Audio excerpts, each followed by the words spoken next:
Kivyo imewekwa nasema hiki tusipokiwahi. Alafu kumwaga chakula sio vizuri kabisa tu nipokee changu na nibakizia wenzangu. Wale wengine wasije kukosa.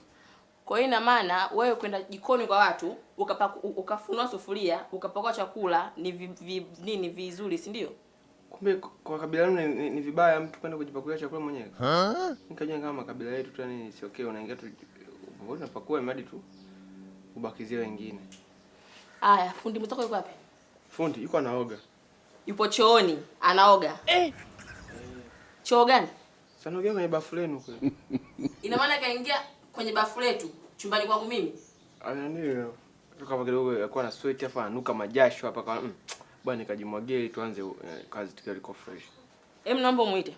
Lakini akufanya kwa ubaya, lengo tu kwa kutoa ile harufu mwilini. Kilaka! Steve! Kilaka!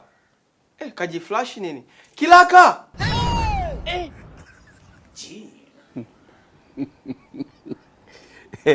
Bwana ndaro, kumbe tatizo ndugu yangu sio TV tu.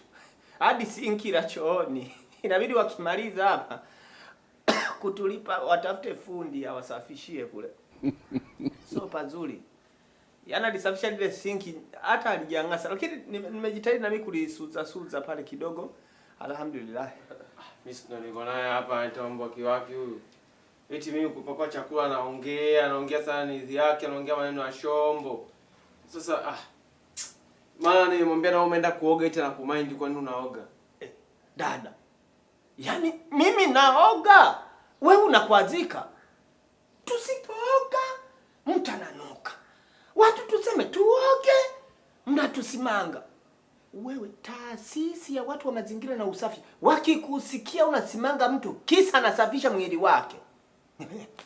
Wewe unafungwa. Unafungwa na mahakamani hatoki ndalo. Hivi, kwani nyie shida yenu nini kwangu? Mmekuja hapa kufanya kazi, lakini mwenzako kaenda jikoni kapakua chakula, wewe mwenyewe nawe umeenda kuoga. Kuna kazi ambayo mmeifanya mpaka sasa hivi. Ulisemaje? Wewe tujisikie tu kwapi? Ni kwamba muwe free kufanya chochote kwenye ufundi wenu. Aje mpaka mmeenda chooni, mwingine umeenda jikoni kupakua chakula ili iweje? Kama tungekuwa tumejamulia wenyewe hapo sawa. Wewe mwenyewe ulisema tujisikie tuko wapi? Nyumbani, si ndio? Si ndio? At least ungesema huyu aliyepakua chakula anatafuta kunenepa. Sio mimi niliyesafisha mwili. Fisabilillah. Hata wewe nikose mimi. Sasa hapo unaanza kufeli.